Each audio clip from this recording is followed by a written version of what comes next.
Thank you so much, Dr. Sibley. I would like to invite all of the panelists to come forward, and as they come forward, I'm going to click over and we are going to hear from our first panelist who could not be here, AHRQ. We have Dr. Colin Sharp and Dr. Wadhwani from AHRQ. Are you there? Yes, we are. Can you hear me okay? Yes, excellent. Wonderful. Are the slides up? I'm getting there. All right. Well, then, while you're doing that, I'll just go ahead and say good morning to everyone. I certainly wish I could be there in your nice warm weather instead of looking out at 18 inches of snow and having some sore muscles from some shoveling activity, but I'm pleased we could get together this way. I am Beth Collins Sharp. I'm Senior Advisor for Women's Health and Gender Research, as well as Senior Advisor for Nursing at AHRQ. And along with me is my colleague, Dr. Kish Wadhwani, who is Director of our Division of Scientific Review at AHRQ. And you may remember both of us from last year's panel. I don't see the slides. Are they up for you? They are. Okay, wonderful. So let's go to the second slide, which has AHRQ's mission on it. And AHRQ has a new director as of the fall, and we have a new mission and some priority areas. So our mission will sound not unlike what we've had before and what we've done before, to produce evidence to make healthcare safer, higher quality, more accessible, equitable, and affordable, and to work with the U.S. Department of HHS and other partners to make sure that the evidence is understood and used. So we continue to do the same sorts of research in health services research that is patient-centered and not disease-focused. We focus on daily practice and not ideal situations, lab situations, in other words, not efficacy, but rather effectiveness. And that we continue to work on the production and the use and implementation of our evidence-based information. Our priority areas, we used to have portfolios, and they're gradually being transitioned into these priority areas that are listed here. And these are on our website as well, that you can look at some specific descriptions about each of these 4 areas. As well, we're organizing everything around these priority areas, and there are RFAs or other requests already posted or coming related to these priority areas. So I encourage you to go and look at those and read about those priority areas. On the next slide, you'll see our website, which looks very much as it did last year, at least down this page. So what you're going to want to do is go to that bar at the top, go to the purple, where it's already purple funding and grants.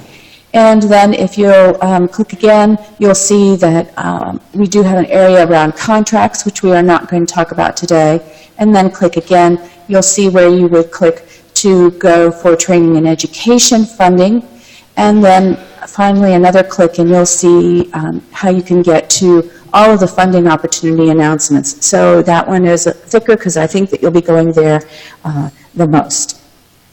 On the next slide, you'll see that our funding strategy, and this one actually refers to the training opportunities, that we are strategically looking to fund work on all levels, new to experienced researchers, mid-level, growing capacity, and doctoral students at the dissertation phase. For those of you who've heard me speak before, you know I always like to emphasize the dissertation grants, because we're really the only agency that has those, and they can be very helpful.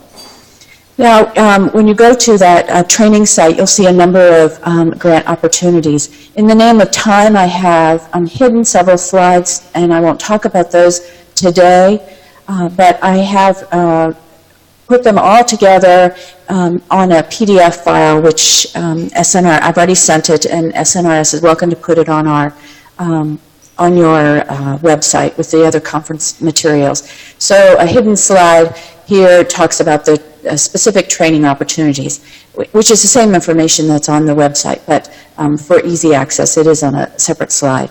So the next slide is slide 6 are Peace Corps grant opportunities. And one of the ones that I like to point out is the K99 ROO, which someone else may talk about, the kangaroo grants. Those are nice grants because it's a two-part grant intended for postdoc fellows and junior non-tenure track faculty seeking patient-centered outcomes research support and training as they transition into a tenure track position.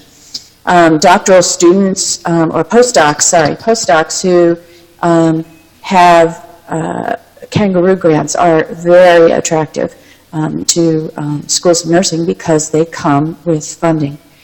So in the hidden slides, we have a description of both of those, the K99 and the R24. For the R24, I need to point out to you that you need to send a letter of intent if you're interested to AHRQ by July 30th. December 2014 is the last submission date for this funding mechanism. So if you're interested in an R24, you need to get hopping and get that letter of intent in. All right, let's go to the next slide, and I believe that's number 9 in short. Our funding priorities are changing to reflect our new agency priorities, but in addition to those changes associated with that, we still have stability in our funding. So it's still a good place to go for funding if it matches up. As I've said before, the internet is your gateway. When you're applying for these, AHRQ and NIH essentially use the same application process. If you go to the next slide, you can see that we publish all of our announcements in the NIH guide. We use the same application forms, use the same submission portal, and once they are submitted to what appears to be AHRQ, or to NIH, they are, or through the NIH portal, I should say, then they are sent over to AHRQ, and then we do our own review process with our own project officers and review panels. Those review panels, the most common question about those are on the next slide, which is how do we determine how we make our awards.